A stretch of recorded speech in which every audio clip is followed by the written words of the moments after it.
guys, and welcome back to my channel. My name is TeeTee, and today we are going to be doing a review on what is probably the best movie of 2022 in my opinion and in my kids' opinion.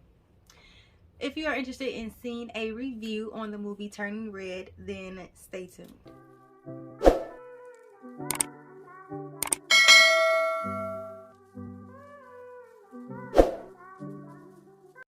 So as you guys can see here, I have 4 pages of notes on this movie. I literally broke down the whole movie because the whole movie spoke to trauma for me. It's a great thing that Disney has gotten into lately with Turning Red, Luca, maybe Frozen, some other movies like that. Instead of doing like a superficial true love type thing, they have really been getting deep into like family issues and family traumas. Oh, and Canto, that's another good one. If I didn't have kids, I'd watch Disney movies anyway, but we have been watching these movies together, and Turning Red is one of them. Like I said, it really spoke to me. And to kick off this new segment that I'm doing called Tea with TeeTee, I figured that since I love this movie so much, it could be the first movie that I review on my channel.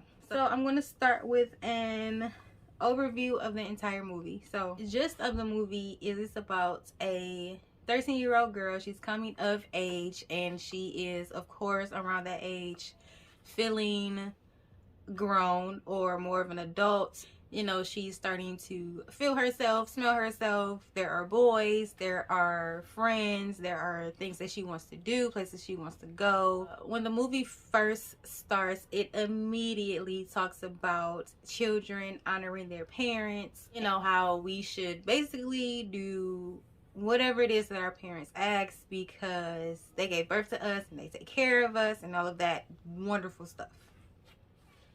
This is kind of setting the tone for the movie to, it kind of, to me, showed that there was obviously going to be a difference between what her parents thought of her and what she thought of herself. Getting into the movie, particularly for May and her mother Ming's relationship, we see that her mother is in control.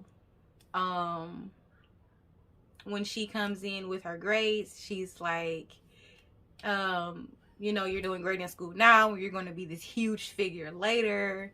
There are a few times where she kind of referenced or told May that she thinks that she's still a child, she's too young, or she's so young. Just kind of things like that. So we see that Ming is like, you're my little baby forever, and you're gonna do everything that I want you to do. And then we start to see May kind of develop this independence, this kind of fierceness that came with her turning into the Red Panda. So before I get into the Red Panda, I want to give a little bit of backstory from the movie on the Red Panda. The Red Panda came from the Lee's family ancestor, Sun Lee. It was way back in the day. It was wartime. The men were gone. Mother wanted to protect her family. She prayed to the gods, and they gave her the gift of the Red Panda. She loved the panda, and she turned into the panda to protect her family. And for whatever reason, there are no men in the Lee family, but there are a lot of women, and all of the women have the spirit panda, which is really, I don't understand.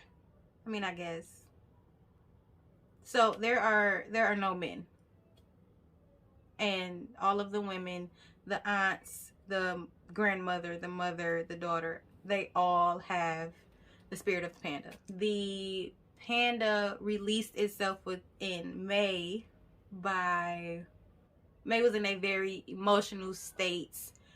Her mother embarrassed her really, really bad, like really, really, really, really bad. And I want to, for a very brief second, sidebar and say that personally, for me, maybe just as a young mother or a millennial mother or a person with common sense, I don't know.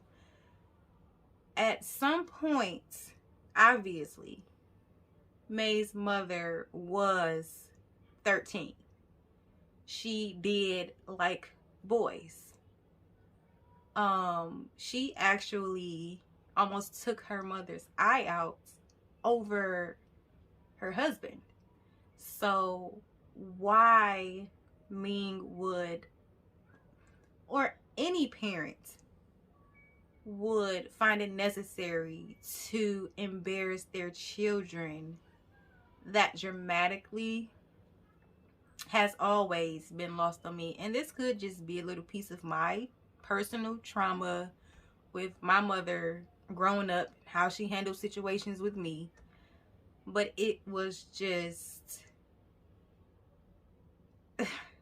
it was really, it was, the more I see the movie, the more I hate that part. Like, it's necessary and it makes sense, but just seeing it is just like so hard, because literally the only thing that pops in my mind is like, why would you do that? You have been this age, you have gone through these emotions, what is the issue? So yeah, that was the heightened emotional moment that brought the panda out of May.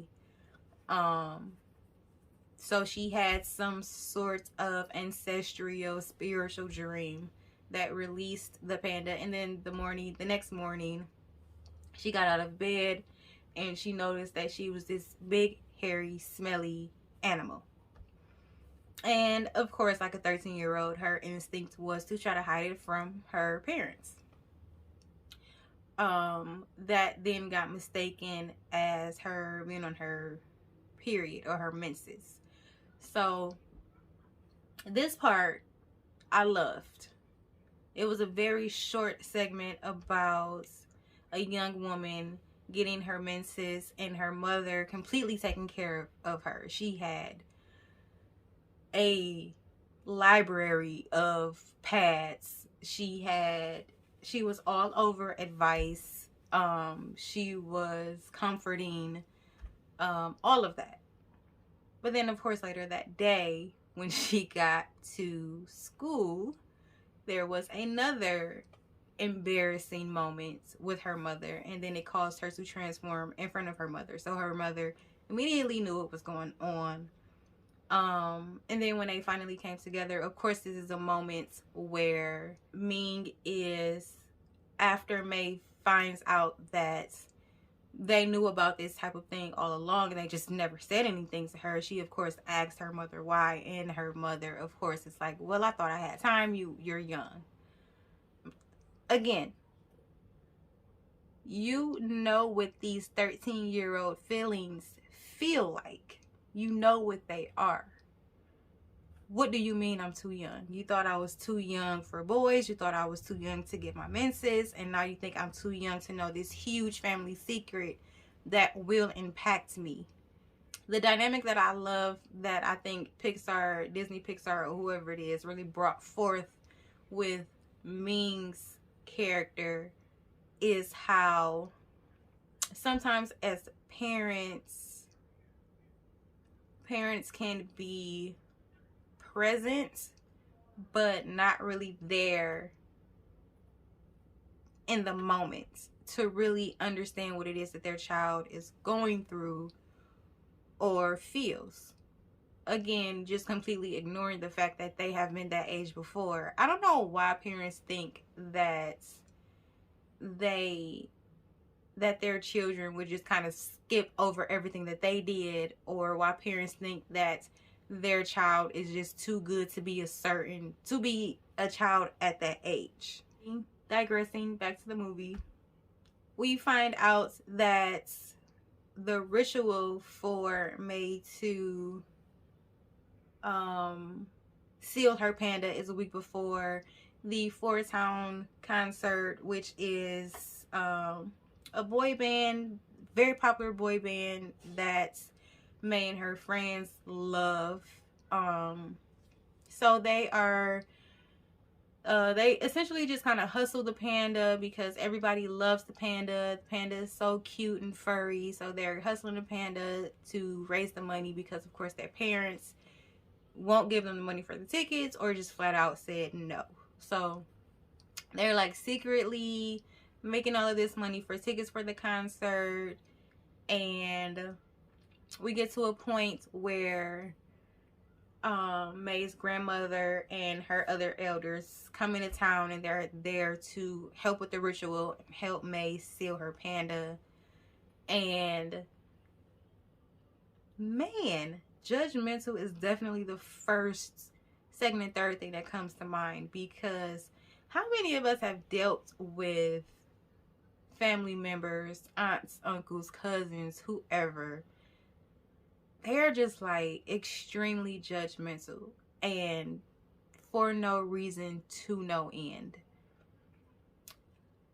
They, for whatever reason, like I said, they all have the panda. They all have their panda sealed. They went through the heightened emotions. So, of course, they all had their own challenges with the panda. And so I do briefly want to go back and talk about May's friends. When they first come into the scene, you can tell that they are all really close. They kind of see what May doesn't see. May is all about honoring her family and making her mother proud and taking care of her responsibilities because that's what she has been drilled to do. And her friends are like, yeah, you got that down packed. You at some point you have to be really for real, be your own person and do your own thing. So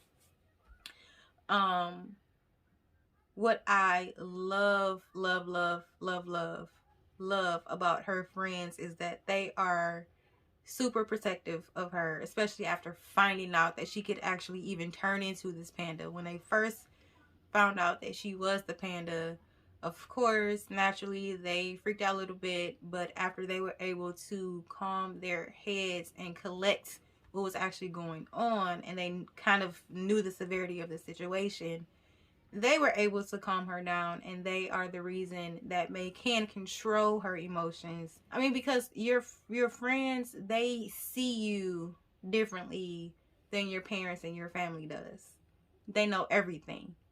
At some point, you do stop telling your parents things, and you do go to your friends for comfort, and they know all of your secrets, and you know, they become very important factors in your life. So you saw May mature a lot. Oh, before I get off of the subject of May and her friends, let me add that there is, of course, a moment in the movie where May didn't stand up for her friends, and they weren't talking. Her friends took the money, still went to the concert. This is the night of the ritual. May decided that she was going to keep her panda, and she did go to the concert.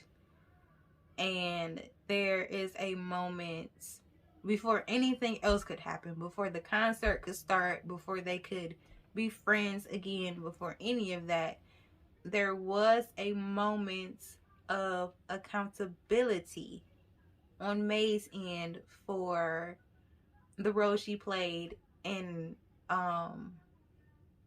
that probably could have almost solidified how Ming, May's mother, felt about her friends. Obviously, because her friends aren't as structured as May probably is, or how Ming thought she was. Ming several times throughout the movie said that she did not approve of her friends, especially Miriam, who appeared to be her closest friend. Like, those were her friends, but Miriam was probably like her best friend, her closest friend. So for her to acknowledge that, take accountability and apologize for it was just perfect. Like that was amazing. We also don't have enough of that now. We don't have enough accountability, and we don't have enough apology. And it's not even just apologizing, it's changing, you know, doing something different after you apologize for what you should have done in the first place. When Ming told May that going to concerts, seeing boys, disobeying her mother, whatever else it is that Ming thought May was doing, when she told her that it wasn't her, my perspective is that a light bulb went off in May's head, and she's like, you don't know me at all. Like, you don't know what I like, what kind of person I am, what it is that I do on a day-to-day basis. Like, you don't know me. So I really feel like that set her off to just, like, it was, all of this was on me. Like, you said it was them, you said they did it, and I let you get away with that, but like, enough is just enough right now. Like, it was me. Like, you don't know me. This is me. I think parents should give their children room to explain to them who they are, or what they want to be, who they're becoming, so they can get to the next stage. Personally, my thing is that every aspect of my kids' life, they are getting the respect that age deserves. So, you know, that's could be my trauma, but that's, I think in the long run, when my kids do get 13 and they start smelling themselves and they start going through those hormonal changes and they are trying to figure out who they want to be, then I won't have to embarrass my kids in the mini marts or at school, and they won't have to flip out on me in front of a whole bunch of people. So the last thing that I wanted to touch on is a very particular line in the movie during the concert scene, fight scene, whatever. May says that all she wanted to do was go to a concert, and Ming, her mother, says, I never went to concerts, I put my family first. May's rebuttal is, sorry, I'll never be like you. And then some other stuff. Or some other stuff, and then she says, sorry, I'll be like you, and then headbutts her to sleep. Okay, so I picked those lines out because, again, like I have been saying throughout the entire video, that line right there is pressure. It is heavy. It's heavy because Ming obviously went through whatever with her mother, and the generational curse that she unknowingly brought down to her daughter May is that control. It has to go this way. She has to smash everything. She has to bring home A's. She has to do extracurricular. Her transcripts have to be amazing. College has to be amazing. And then it's too much of a burden for a child and the parents to carry all of that. That is the end of my review. If you did like this review, please like this video. Don't forget to subscribe to my channel, comment down below, or you can contact me on any of my social media platforms. All of that information will be in the description below, and I will see you guys in the next video. Bye.